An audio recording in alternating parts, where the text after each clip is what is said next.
It's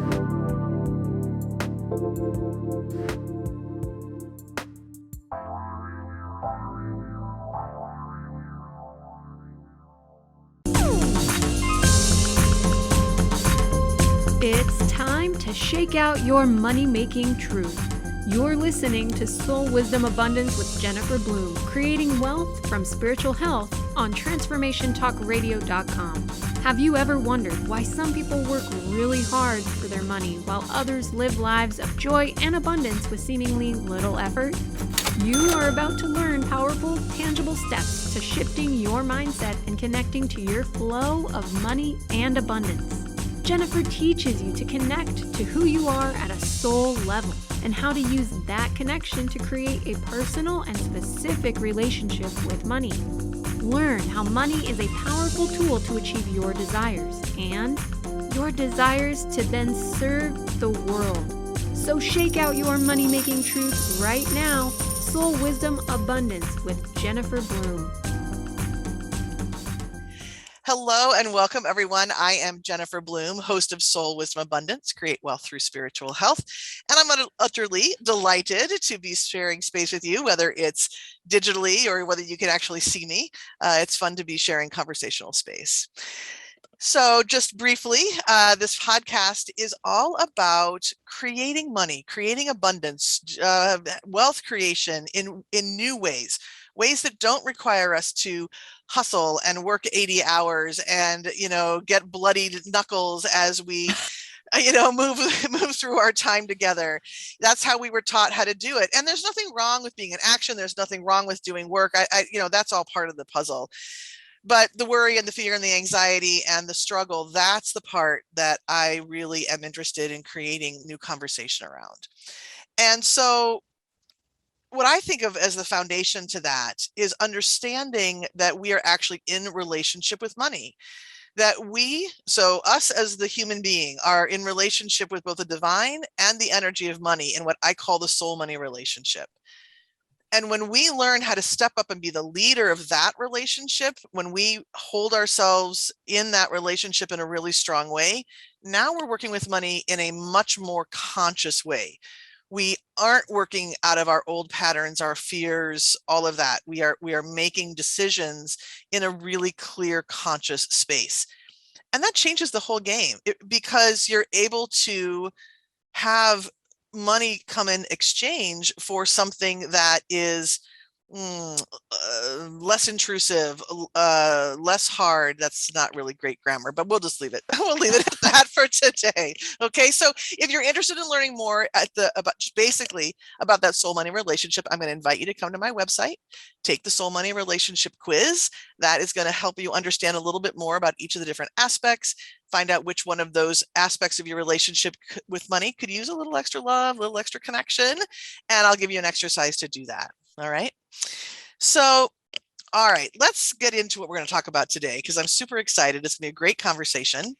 And I have one more little introductory piece to say, and that is, so let's take this aspect of our soul money relationship that is our relationship with ourself.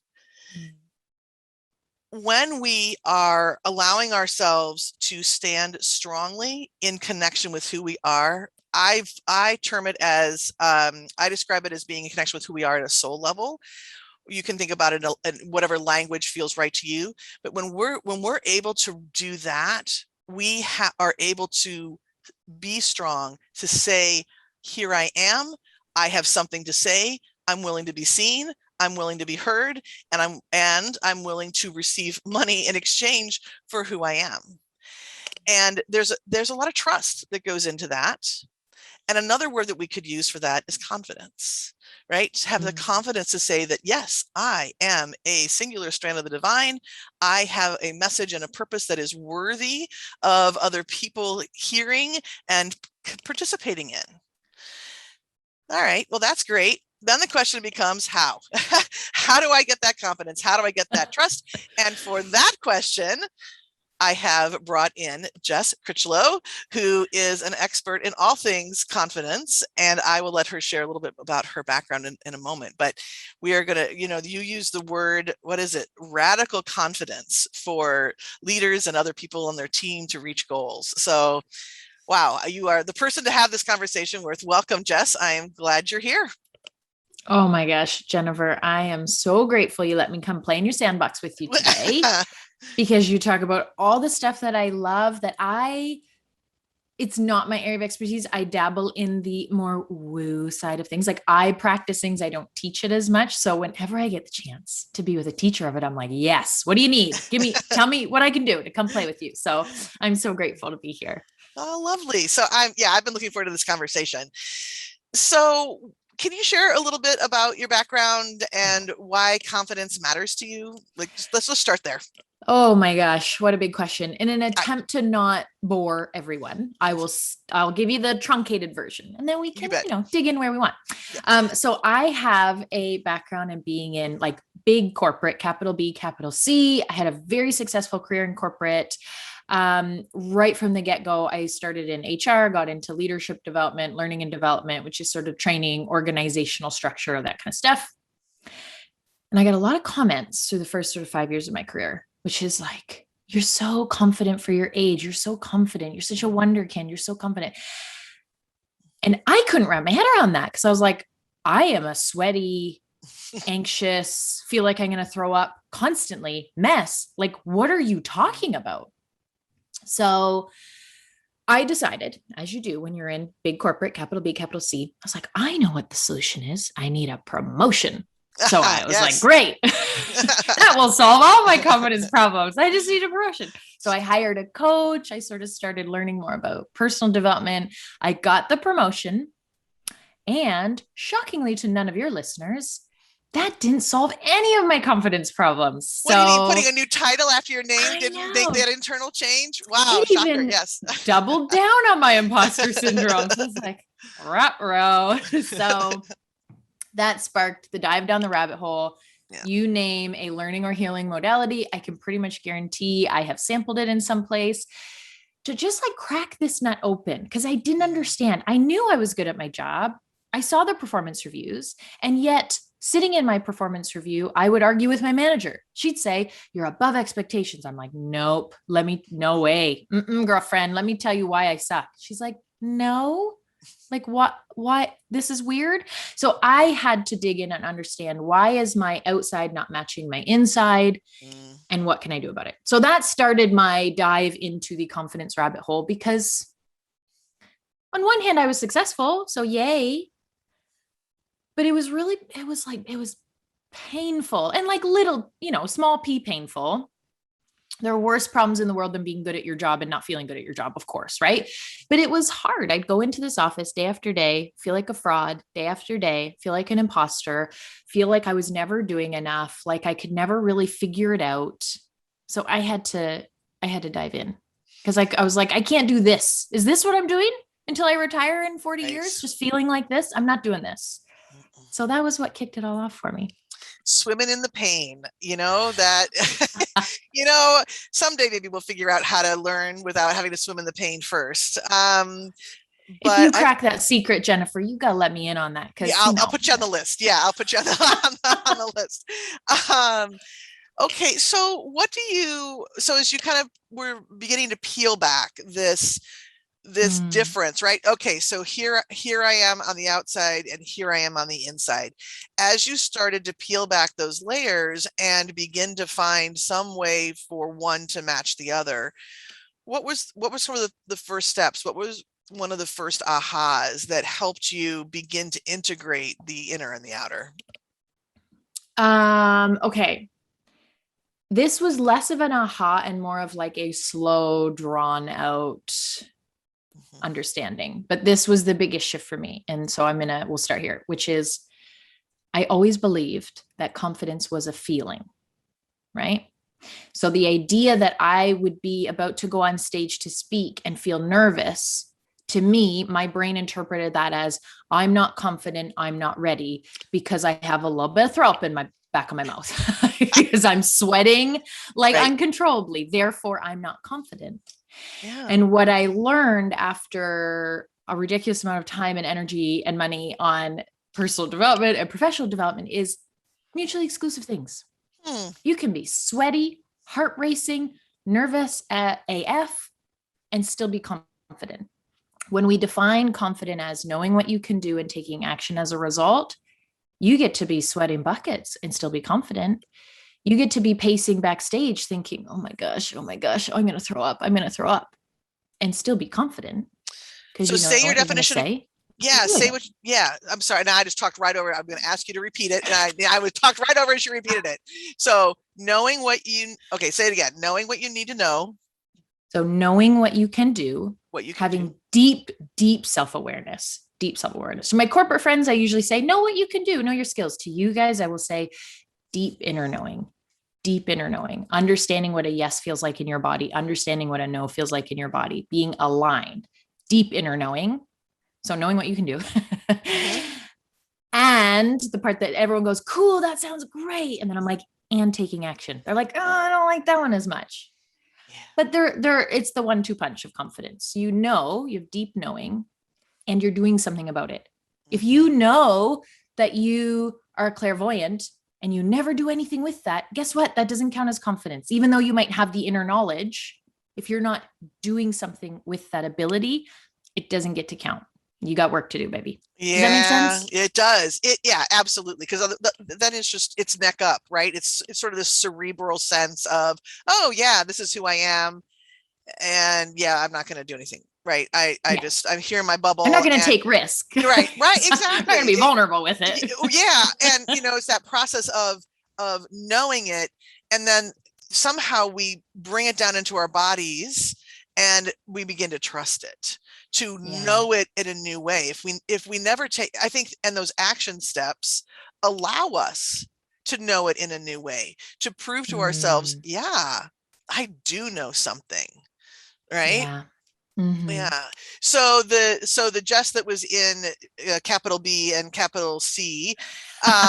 So what didn't she know about herself? Oh my gosh. Well, let's get my therapist notes out. But on this topic, I think one of the biggest shifts that certainly came more at the beginning of like unpicking all of this was just how much I believed, and if it's true for me, I know it's true for other people, that there was one way of doing it, one way of being confident. And I worked with engineers and software developers for most of my career. So the way of being confident is you show up with deep technical knowledge. You don't put your opinion in. You don't use your intuition. You don't check in with your body. You check in with what the research paper said. And let's be clear, I love research. I love science too. But it was one way of showing up as a technical expert. And that is what confidence looked like. And anything outside of that was weird or not confidence. And so hence the doubling down on the imposter syndrome, because I was regularly showing up in a way that felt weird for me, technically successful, technically high performance, quote unquote, but it didn't feel good. But that's what I believed confidence was. It was this exact play that you do. You do this character. You're the professor character. Right. Exactly. Yeah. Right. And so, right. And if that idea then also, because I think we look to other people, right? We look to the people who are standing on stage or out there in some way, shape, or form, maybe not a literal stage, but who are really out there doing their thing. And we think, oh, that's who I have to be. I have to be who I'm imagining them to be in order for me to have enough confidence and trust in who I think I am to step out there. And of course, we tell so many stories about who we think somebody is. Brene Brown is one of my heroes because she is so authentic about, I might be showing up. I might have this great big business. I might have all of this, but you know what? I'm quaking in my boots, people. Right. Yeah. There's something about, it's so funny. I was talking to my coach about Brene Brown yesterday. There's something just so compelling about someone, well, in Brené's words, owning their story. Right. Right. And Right. not like, one thing I noticed about Brene Brown and a lot of the sort of anecdotes she tells to illustrate her points is her stories aren't that dramatic. You know what I mean? They're not like, I was on a plane and then it crashed into the ocean and then there was a pirate and then there was, which amazing if that's your story, by the way. You got a story about that. That's awesome. And I want in. But sometimes we make up that if we're not extraordinary, then it doesn't count. Brené's stories are like, I was going for a swim with my husband, or I didn't get the cheerleading squad position in high school. Like these are not, we can see ourselves in them and they're meaningful, but they don't have to be extraordinary to be meaningful. And that's another lesson that I'm still learning, by the way. That we just make up that if I don't have this huge life-changing arc, then like, wow, no one really wants my story of like that time I got lost driving to my grandma's. Like we just, we get a bit confused, don't we? We do. Yeah, we absolutely do. We absolutely do. Okay. So let's fast forward to this. So we have this knowing of ourselves. Yeah. Tell me a little bit, because I know one of the things that you've created are confidence archetypes. So I'm guessing they're going to play into the answer to this question, but how do you suggest that people, again, this isn't just a one-time flip the switch kind of a process, obviously, but how do you suggest that people have a deeper sense of self-awareness so that there's an opportunity to step into a place of trust? Oh my God, such a good question. Okay. Work with Jennifer or I. No, but as an aside. Well, I mean, sometimes it takes somebody on the outside, right? And it does. It really does. Yeah. And I think that it's, side note, this isn't a sales job, but I have a coach. I've had plenty of coaches, right? And you too, right? And it's not the pyramid scheme of coaching here, but sometimes, right? Sometimes you need somebody on the outside to help you be able to take the shell off and let you really see what's going on. All right. That's right. And then there's tools also, we each have tools in our respective tool belts to help. So tell us a little bit about yours. Of course. Yeah. And on that note, by the way, I am very aware that being able to hire a coach and even a therapist can be a point of privilege. There is still places to lean on others, masterminds, just getting your friends that you trust, not friends that you just happen to be friends with since you were kids, but friends that you feel very connected with. Have like a weekly gals club or a moon circle, a monthly women's circle. Like there are ways to create these opportunities, even if the budget doesn't necessarily allow for paid support. There are other, maybe not quite as impactful, but still great opportunities to lean on others. The one side note, I swear I'm going to answer your question, but I have to absolutely. We'll get there. Feedback. We'll get there. I have to side note. Yeah. Feedback is another huge one that I need everyone to just listen to me right now. Feedback will never tell you anything about you. It will only ever tell you someone else's experience. That doesn't mean it's useless data, by the way. It's very useful data. We just sometimes get a bit confused. So we'll get, and I'm the same. Like I've done a lot of work on this and I'm the same. We hear the piece of feedback of your training was really long-winded and I didn't really get it. And we take that as my training was long-winded and people didn't get it. That's not actually the piece of data you got. The data you got was this person's experience of it. So was it long-winded? Maybe. It's worth checking that out. Did you not set expectations with that person about the length? Did they think it was a 10-minute live and it's a 90-minute workshop, right? Were they even the right audience? Were they like, I don't know what this gobbledygook is. I don't know what she's talking about. Well, they're not your person. So we just have to be very careful that we collect the data, but then we decide what to do with it. It's not objective truth. It never will be, but we can play with it. Yes. And whether that is coming from a coach or whether that's coming from a friend, from your parents, from your, anything, sibling, anything, you are the master of the ship. And everything else somebody's saying is coming through their perspective. And so because it's this dance that we do between leaning on other people, leaning on other data, leaning into something and and taking on only really what fits, which is why I tend to want to lean on that divine connection, lean on that soul level connection, because that's never going to lie to you. That's truth with a capital T. And of course that takes practice, because it's not about religion. It's more in the spiritual tradition. Right. But when we learn at that level about ourselves, that's different kinds of data. So. Yeah, for sure. And I won't keep going on about this, but to your point, positive praise too. For the first 8 years of my career, I thought praise, I depended on it like a lifeline because I didn't have my own inner knowing, right? But praise is also just someone else's experience. It's not to do with you at all. Doesn't mean it doesn't feel good. Heck yes, it feels good. I love a kudos. Like, you want to send me a testimonial, baby? I love it, right? Like it feels good. Yeah. Yep. It's just not objective truth. It's someone else's experience. And we do have to be mindful that we divorce ourselves from it. Just that smidge. It can feel good. Like I remember a corporate lawyer I was working with once was like, you have you think like a lawyer, you should go to law school. And I was like, okay. So then I spent like a month looking at my LSATs, and I don't want to be a lawyer. I'd be a terrible lawyer. But I was like, oh, okay. I guess I should be a lawyer. Like, I mean, anyways.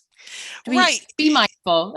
Well, right. Because you can also, to your point about praise, so my mother loves coffee. She loves it to the point where we would joke about her needing it like an IV. She'd take a nap, she'd have her coffee cup on her, you try to take it away from her, she had a death grip on it, right? So that's the image that I have in my head as I'm thinking about praise. Some of us use it, we need it intravenously.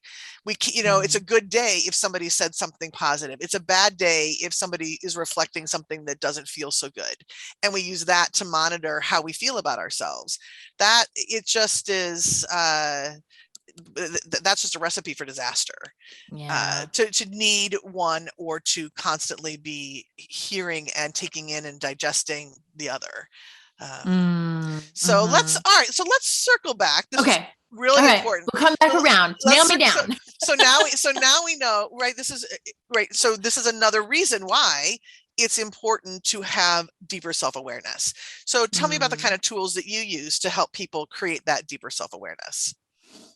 Okay. Well, some are practices I'm not giving you any rocket science. None of this is stuff you haven't heard of, but I will reiterate that it's also useful for building this self-awareness and this confidence muscle, mindfulness, meditation, guided visualizations, anything that can not quiet your mind. Because personally, my mind is never quiet, but allow you to practice being the observer of the busyness instead of immersed in the busyness.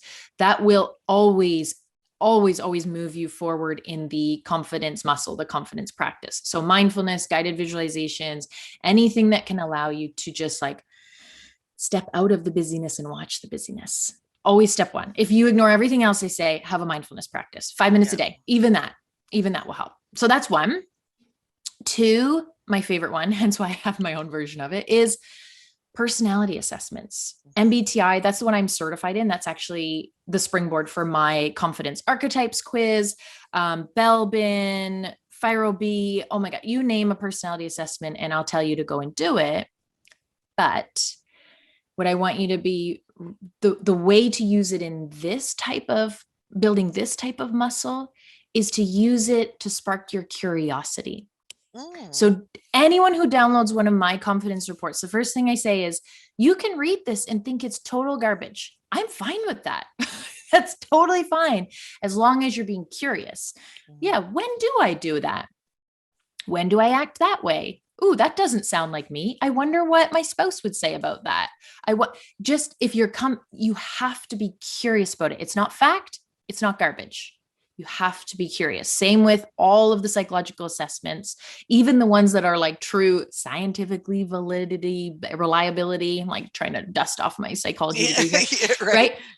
Curious, just be curious about them. That's where you'll start to find progress when it comes to personality assessments, is when you examine it. Like, yeah, when do I show up like that? So things like, I always say, look, you love astrology. Perfect. Use that then. When do you show up as a Libra? When do you show up as a Sagittarius rising moon? Like rising moon, rising sign. You know what I mean? I know what you mean. Like Yep. lean into it and get curious. Don't just go, oh, I guess I'm a manifesting generator. Okay. No, like examine. Right. And what does that mean for you? What's your truth in it? What is your truth in it? It's funny because astrology has been something that, well, I have had arguments with astrology for a very long time because I'm like, how can I be written in the stars? Give me a break. That, and the reason I think why it bothered me so much was because people would say, well, I have blah, blah, blah, blah, blah, which means this. So therefore I can't do this, or this is why this is always creating pain for me. It's this problem, or it's this part. And, I just felt like it was so inflexible. And now I have come I have a brand new relationship with astrology. There's another couple of people who have been able to like bring it to life for me. Like, here's what a pattern, these are the patterns you might find. And then I'm able to say, oh, yes, I can see myself there, but it's not like this dire life sentence, right? Black or white, baby, this or that. I can bring it to life. Yeah. So just, can you share about your confidence archetypes? Of course. Yeah. So it's a really quick, fun quiz. And there's 9 different types. And essentially, let me be very clear and go on record. We all have all the archetypes. There is no, like, I hear people talk about archetypes sometimes with like, I am a sage, I am a mystic, I am an artist. Like, no. That's just the one that is your home base that you're most comfortable operating from. You have all of them because you're a human with a human experience and human DNA and a human brain. You have all the archetypes in you. Some are just going to be your home base. And that's true of MBTI. We all have all of them. So what this quiz allows you to do, though, is get just a little bit more dialed into which one is my comfort zone, and comfort zone in a good way, not a bad way, which is like your foundation is probably the better way to say it, where when you behave in that way, you can really lean in. You can like show your expertise in a way that's fun and joyful for you, rather than like putting on a show or imposter syndrome or acting as if. And so there's 9 different types, and they really are just, again, that way to scratch the surface, to get curious. Like, okay, if you're a sage type, teaching is where you will get your confidence. So can you teach? Like, don't worry about making a reel where you dance around to Beyonce. If you're into that, go for it. But you don't have to do that. Just teach. And that will feel really good. If you're a gesture type, be silly. You don't have to be serious and quote journal entries all the time. You can be silly and be playful and speak truth to power in a way that they'll hear because you're being silly. Artists create things. Warriors fight causes for other people. Rebels go against the grain, right? We all have all of that. But which one feels like a great foundation to grow from? That's where the archetype report will really help you. I love that. Because as you're speaking, what I'm feeling is, if I get curious and I recognize myself in that, it's a like permission to claim it. Yeah, I love that. Right. Yeah. I can claim this as me, as opposed to, oh, okay, I'm a sage. I am.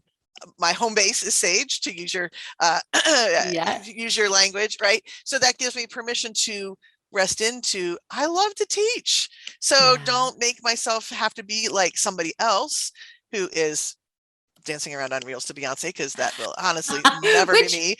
That's your thing. Go for it, baby. But just don't pretend it's your thing. Exactly. It gives me permission to not have to do that and look like an absolute fool. Anywho, all right.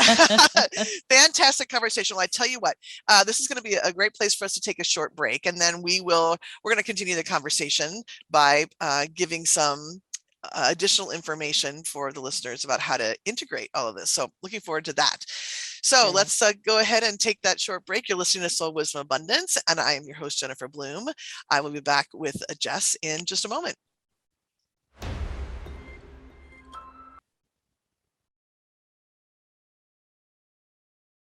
Welcome back to Soul Wisdom Abundance. I'm Jennifer Bloome, and I'm here with my guest, Jess Critchlow, who has been giving us a lot of fun ways to think about confidence, ways to build confidence, all kinds of really yummy things. So we're going to shift gears a little bit and share some exercises, information to integrate this information. Did that sound like a teacher? That sounded like a teacher. I'm so sorry. Lean into that sage, baby. I love it. Oh, I don't know.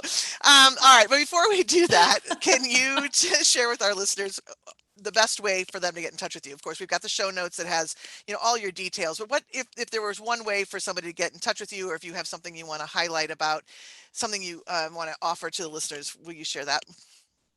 Yes. Okay. So I'm always on Instagram, arguably too much so, working on that. Light Up Work. So I'm over there sharing too many pictures of my kids in my stories. Sorry, mompreneur life. What are you going to do? And always, doing giveaways and workshops and stuff over there.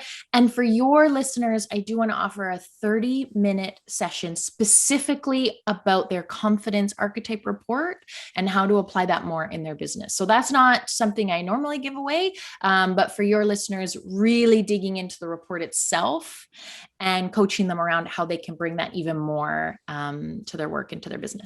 Super. And they can find me, like I say, they can message me on Instagram. That's the best way to just, quote your show. So I found you on Jennifer Bloome show, or they can always go to my website and message me there as well. Okay, beautiful. Well, that's fun. Good chance to dig in, right? It's such fun. I just love this stuff. I could live in personality assessments all the time. You name it, I have done it. Okay, well, that actually leads really nicely into what I want to offer. So in the work that I do, as far as helping create confidence, I use a paradigm called soul language, and soul language puts tangibility to soul. That's the whole point of it.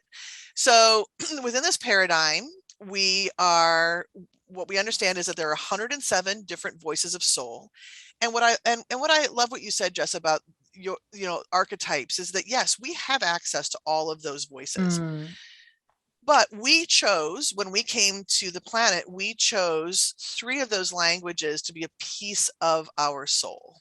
We have a language that supports us in our mission, one in the skills and tools, how we're going to do that mission, and then our soulful personality. So who we are when we're really in that connected state.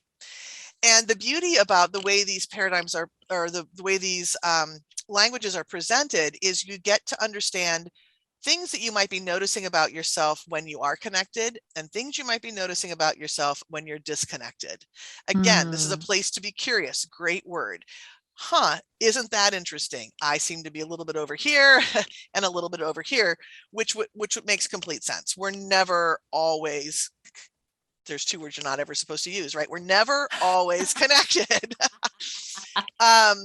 And that's okay. But what I love about it is that I used to, the places where you could call it your shadow side, you can call it your disconnected side, whatever language works for you, when you're out of connection.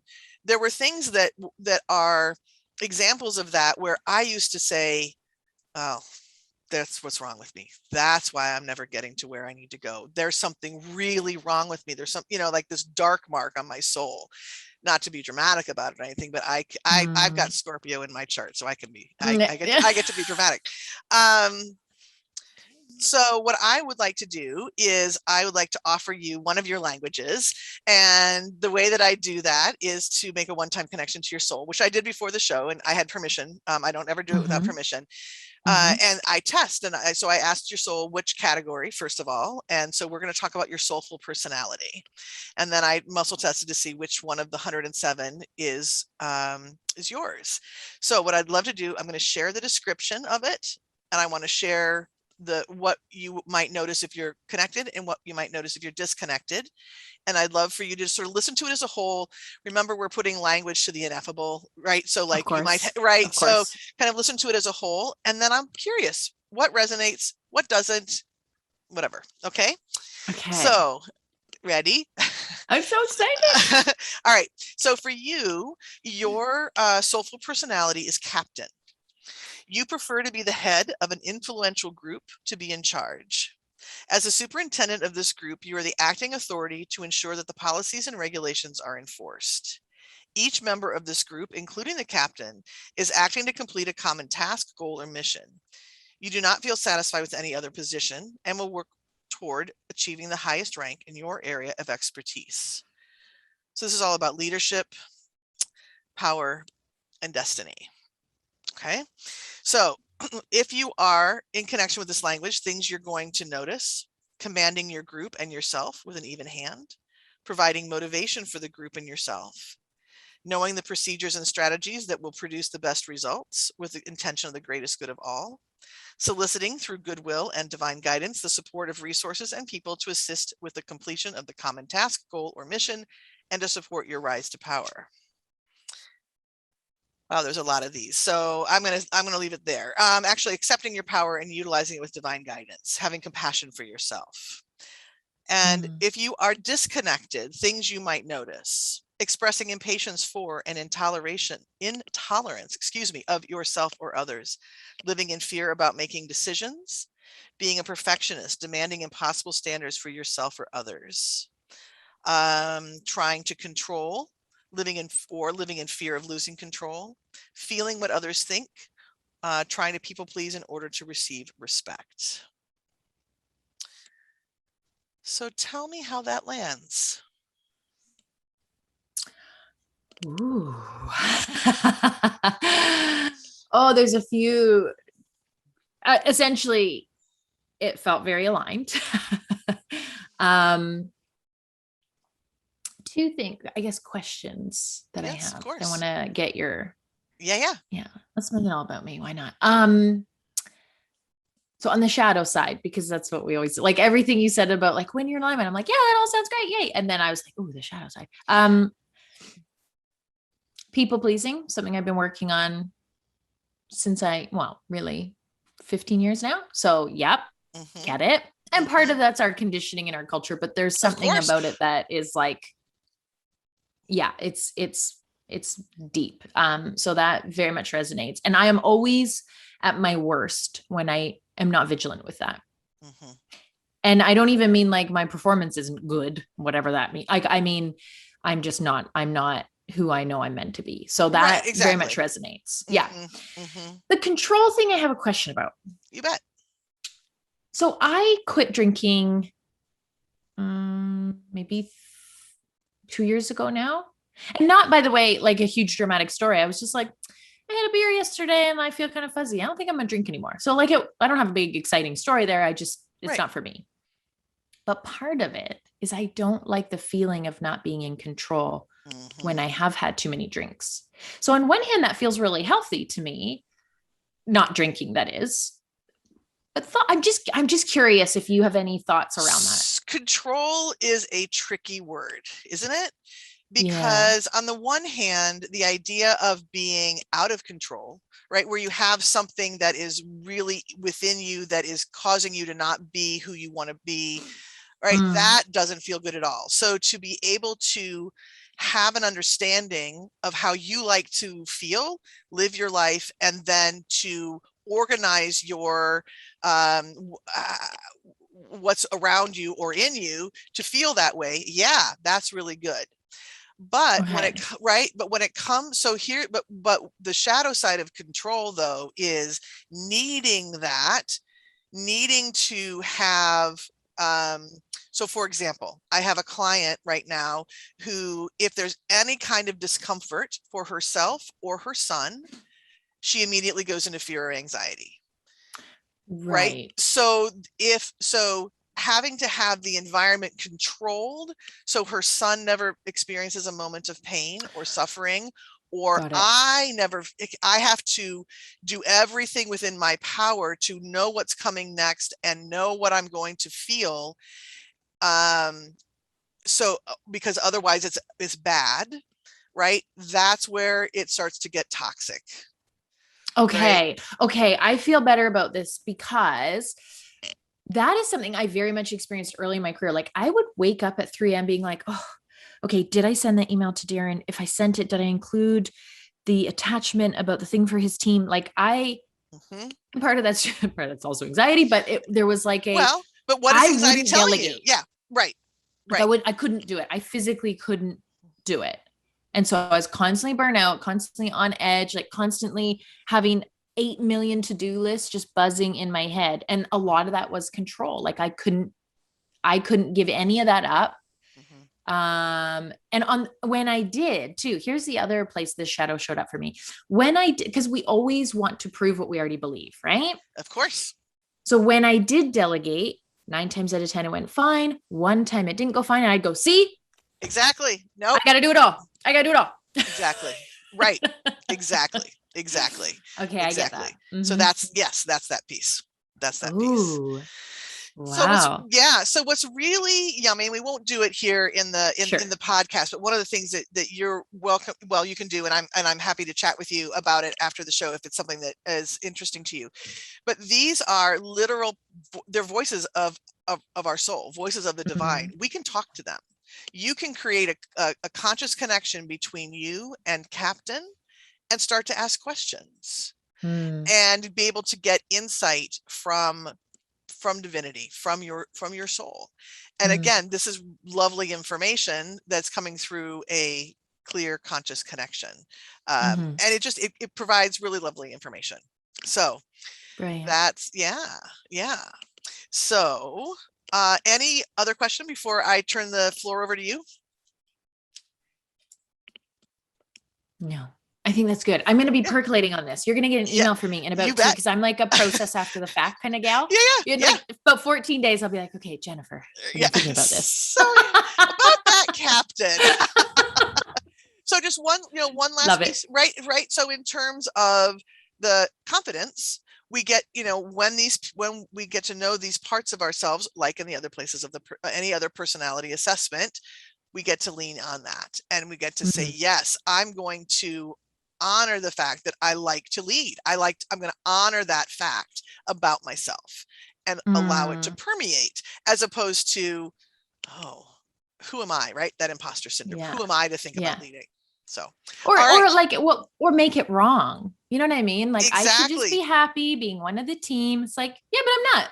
So that's exactly right. Yeah, that's exactly right. We dumb ourselves down in so many ways to fit in within the community.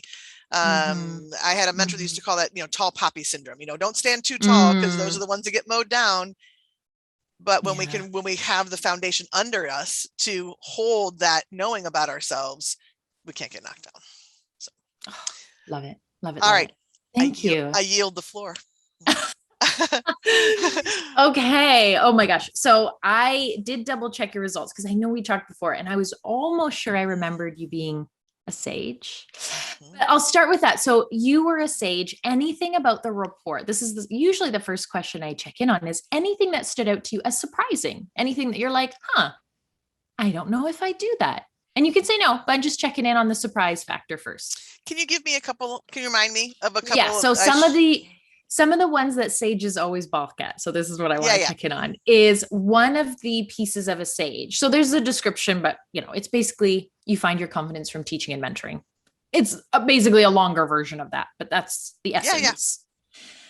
And one of the things about a sage is the unconscious need.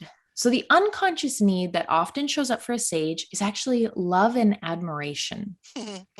We think so often about sages as being, the things like the Hermione Grangers, the professor archetype, the goddess Athena, these very cerebral leaders in terms of like intellectual leadership.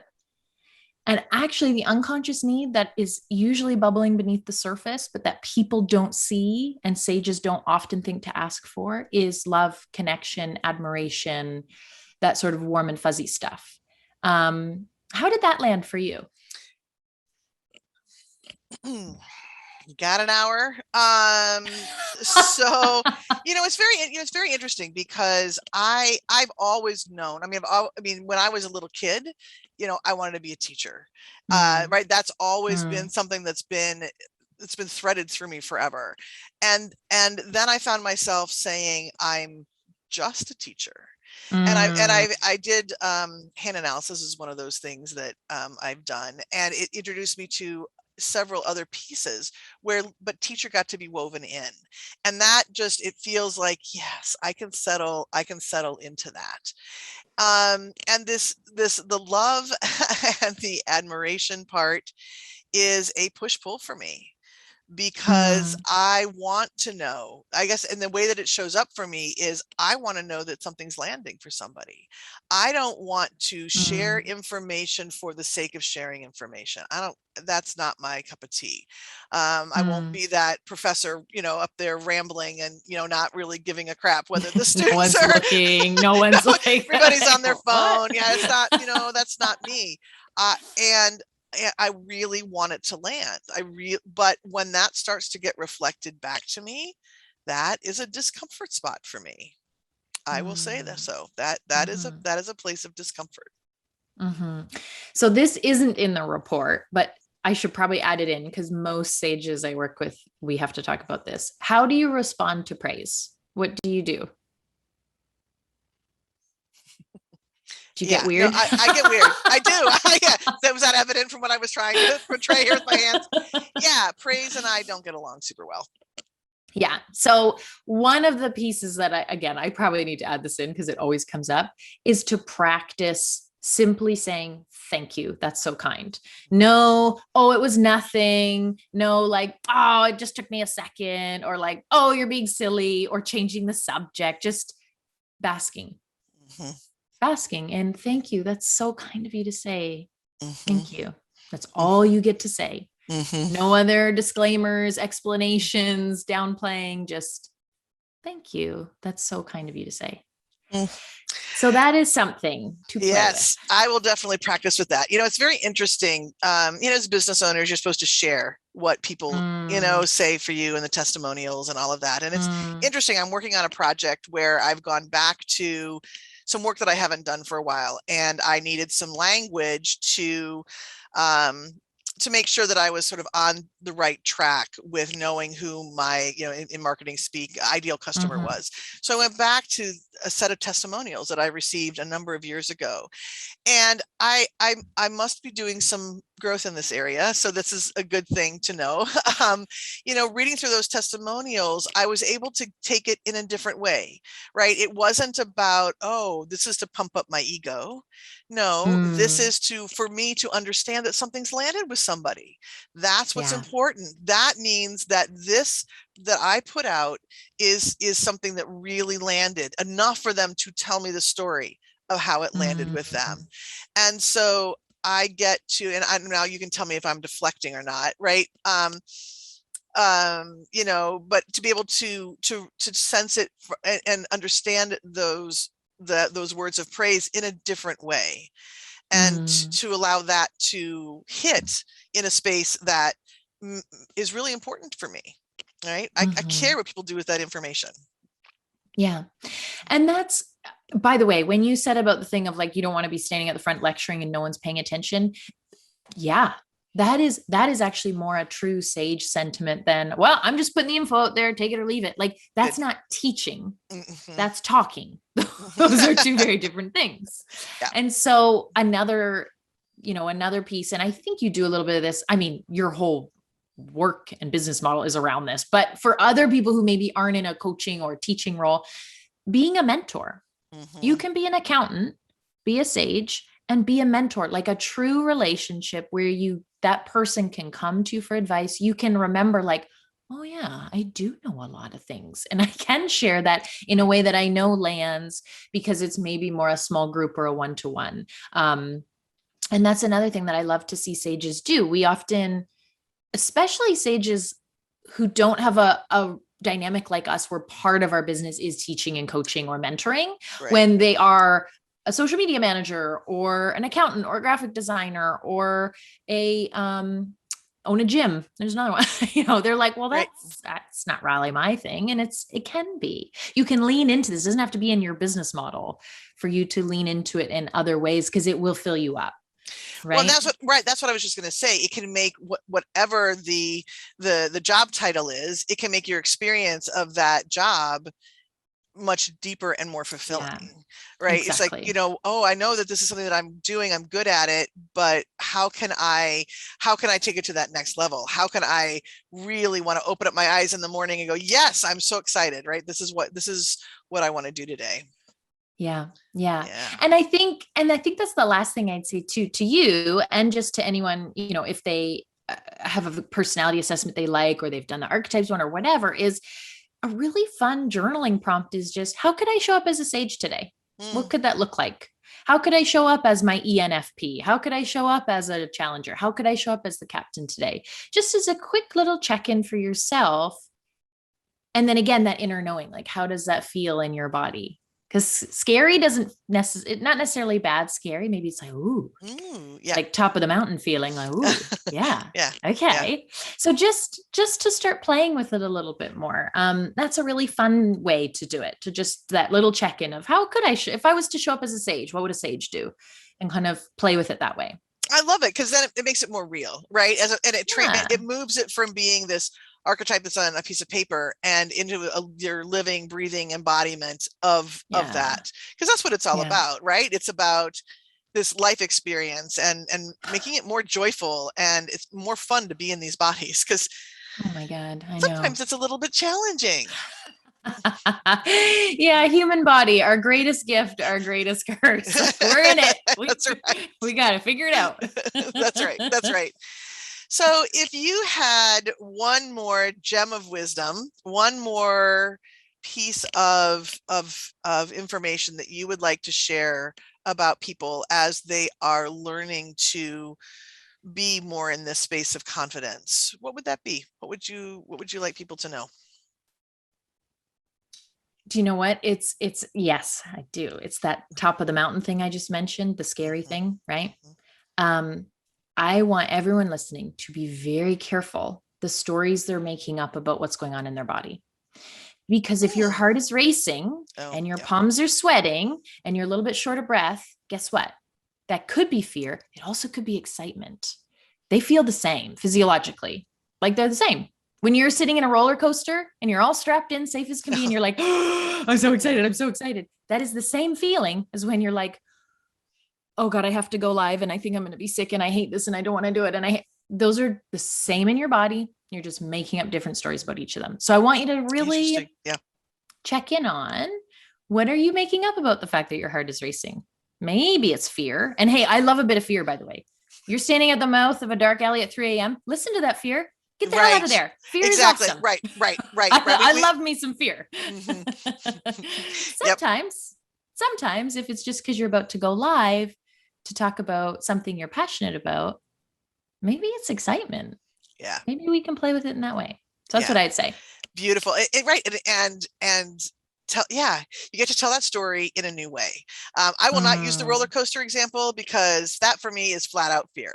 I am going to tell you, my palms are literally sweating thinking about being on that roller coaster. So thank you for that. I get that. Point well taken. And it's a myth. I think what I am going to, there's a number of things that I'm going to walk away from this interview with, but it is the thing that is the strongest for me is that it is a myth that confidence feels like Zen. When I look at somebody who I think is exuding all this confidence, I'm making up a story about how they feel in their body. That's exactly right. Right. Exactly right. And so that is exactly what I'm going to take away from this interview, because, we all have really amazing things to say. We all have a lot to give to this world. And if we let just a little bit of that throw up in the back of your throat stop us, right? We're not going to be able, we're here to play with each other at that soul level. And if we don't, we miss out. Everybody misses out. And Jennifer, I love that. Bravery for me always comes with a side serving of nausea. And I'm okay with that. I've accepted it. It's fine. It's fine.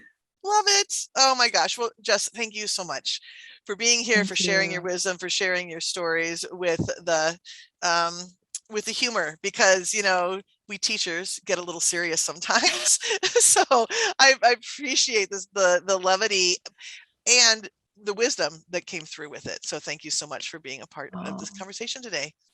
I'm so grateful for you. You'll get that email in 14 days where I've processed all my thoughts about the Captain Soul Voice, and you just be ready for that, because it's percolating already. So thank you so much. I'm so grateful to you. Of course. You're so welcome. You're so welcome. All right, everyone. Well, thank you so much for tuning into Soul Wisdom Abundance. Again, I am Jennifer Bloome, and I help people awaken and heal their soul money relationships. And it is a joy to connect with you in this way. The Soul Wisdom Abundance is here on the first and third Fridays of every month. And until we meet again, I offer each and every one of you prosperous blessings. Take care, everybody. Bye-bye. Thank you for listening to Soul Wisdom Abundance with Jennifer Bloome, creating wealth from spiritual health on transformationtalkradio.com. To learn more about Jennifer Bloome or listen to past shows, visit jenniferbloome.com. You can subscribe to this podcast on any of your favorite podcasting outlets. Simply search Soul Wisdom Abundance with Jennifer Bloome.